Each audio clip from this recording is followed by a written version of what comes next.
Hey, it's James Murray. We're in the Net News Ledger newsroom with Derek Fox.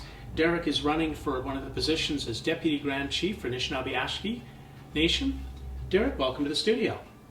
Thank you for having me, James, again. We were talking about economic development, and you've been doing some traveling into the communities. Yes. What are the real issues with economic development that need to happen for things to start to change in northern communities? Well, when I first did my platform, someone said, just hammer out your ideas, follow your heart, do what you believe Nishnawbe-Aski should be. And economic independence was at the top of that, along with education. So my platform it's a long-term plan. It's a vision that may not happen in my lifetime, but it's something that we need to start working towards. So how do we do that? We start empowering our children. We start engaging with our youth. We start being role models for not just our young people, but the people that are suffering with addictions. Which brings me to my point. The issue being social capacity for economic development. There's a lack of it. So, for example, I went to Mishkeegogaming, and when I went there, I had the chance to speak with a lady named Melissa, who was on the Missing Murdered and Indian Woman Walk, and Chief Connie Gray, and it was a real eye-opener because I got the sense of what they need to do as workers in the community, as leaders, and after meeting with them, I went around the community just to look around and try to talk to people, and there was a lot of people suffering with alcohol abuse, drug addiction. So it hit me like you can give a community $100,000, $1 million, but if they don't have the workers to fill those jobs, economic development is not going to happen. So the first step, of course, is getting some balance then, getting healthy so that you can be prepared to keep a job once you've got one. Yes, and that goes back to what we were talking about. You have mining companies coming in and other businesses who when drafting these contracts and these agreements, they ensure that within those agreements they state that we're going to hire some of your people. That's our promise to you. We're creating jobs for you by mining. Yes. And the truth is, a lot of those people might not be able to hold those jobs. They get their first paycheck and they might use it to help with their addiction. So the question's got to be asked, what's the use of economic development if there's no people to fill those jobs? That's been something that a lot of people talked about with the Ring of Fire. If the jobs don't come from here in northwestern Ontario, we get people coming in, we'll get the spin-off economic as they're buying supplies and buying vehicles or buying things while they're here. But after that, what are we left with? And it makes it a very frustrating process for communities and for the whole region, really. Yes. So when I talk economic development, it starts with social capacity. It starts with health. It starts with social services. And I realize that economic development is just a long-term plan. It's something that I envision that maybe my children or that my grandchildren get to see. I hope that we see it in our lifetime, in my lifetime. That's my goal, to work my butt off to do that. But we got to start with the individuals. With each individual in each community, we need to start empowering them and bringing health back to our people.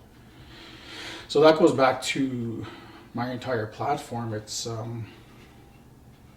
how do we do that? How do we do that as leaders? You know, a good leader wants to make change. You start going into the communities. You start on the grassroots level.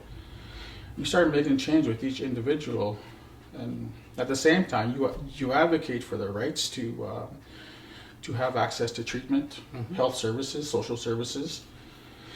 I know in Mish, Chief Connie said, you know, Derek, if and when you're elected, we need a new treatment center. Yeah. You know, advocate for that. And that's probably the same within a lot of communities. It's not economic development. It's not these other pillars of my platform that are their priority. It's let's get our people healthy, so that we can start to build a foundation. Now, the Truth and Reconciliation Commission has presented its report, and you know it's geared towards recovering from residential schools, and that's part of the issue with people's health when it comes to addictions and everything else. Do you think that needs to be pushed harder? Yes. Truth and reconciliation is definitely one of the items at the top of my agenda. It's great that we had the report, but we need to act on it now. We can't talk about acting on it. Yeah, we can't leave it on the shelf. Can't leave it on the shelf. You know, there's been tons of recommendations, and to be honest, the federal government probably won't touch it if we don't push them. Yeah. And the provincial government and the public. So, truth and reconciliation is also a long-term plan. It's, you know, you think about the first residential school in the 1800s. You know, that was over 100 years of our children being in residential schools. Our grandparents and our parents. They were taught not to speak their language. They were abused sexually, physically, spiritually, and that went over a long period of time. So how do we get to truth and reconciliation? We start in the schools. The same thing that the federal government did to us, and that could take another 100 years.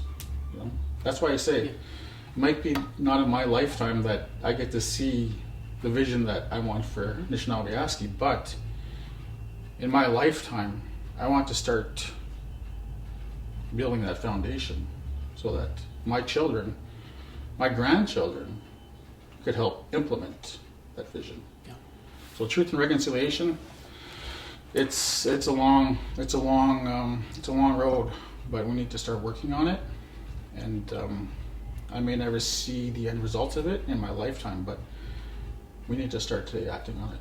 I think what you're saying about starting with almost one person at a time, you know, as each one person becomes healthy, other people will see that person and they become a role model, and then you get another one. I can do that. Yep. And that's probably one of the keys that nobody's talked about yet. Exactly. Like, you know, my role and the reason I seek the Deputy Grand Chief position is yes, I have this vision, I have this long-term plan for Nishnawbe-Aski, but my role is also to be in the communities, to be engaging with the people of all ages. And maybe I can inspire, maybe I can empower one person in that community on a day visit if I'm up there for something. Yeah. But the other thing is, you think about, I was watching last night, Carey Price, when he said, be proud of your heritage. And that took off on social media, Facebook. You know how many kids were watching that? Thousands, millions. Thousands and millions. And I made a post about it. I said, you know, that statement right there is going to empower at least one kid to make the NHL. Yep. One kid who's probably 10 years old was watching that and saying, you know what, Carey Price hit me right here. And that goes back to what you were saying is role models. And it's not just Carey Price. There's others out there. There's hockey players. There's people that play other sports, and the young people are watching. Yep.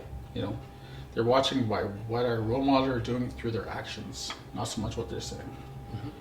So in my eyes, a true leader is doing things through their actions, leading through their actions, and that's how you engage with the youth, through actions, not by words. You can't preach that we need a better world for our young people. You need to be there and engage with them. Within the communities. Kids can be unmerciful today Yes. with social media, and if they think it's not happening, they're not scared to say so. Mm-hmm. And so they watch very closely. Yes, like our young people are going to be powerful, and I tell people this all the time. Like I'm just a small part, very small part of this vision that I see for Nishnawbe-Aski, and the small part becomes bigger parts as you start to make difference with each individual, each First Nation, and then in that time, Nishnawbe-Aski just grows and grows and grows through role models. Maybe it's a little bit like the old story where if I give you a penny today and 2 pennies tomorrow and 4 pennies, at the end of the month, I can't probably afford to give you any pennies, Mm-hmm. because if you keep doubling it. Mm-hmm. And maybe that's the key is doing that first with health for the youth, Mm-hmm. and health for the communities. Yep. And now you've got a juggernaut of healthy people with a drive and a determination to change the world. Mm-hmm. Yep. And it's interesting you say that, because like that's always been my goal, right? Is making change with each individual, and that goes the same for things like racism, Mm-hmm. right? If you're going to make change, you might have people that don't understand this at all. I was talking to a person at Don Resnick's Mm-hmm. nomination meeting, because he's a friend of mine, so I just wanted to go see how he did, right? And she's probably in her 70s, grew up in Kenora. Yeah. She says, she's like, I saw you on the news, you're running for this leadership position. She goes, I'm so embarrassed to say that I've never learned anything about First Nations. I grew up around them. She goes, I still know nothing about them.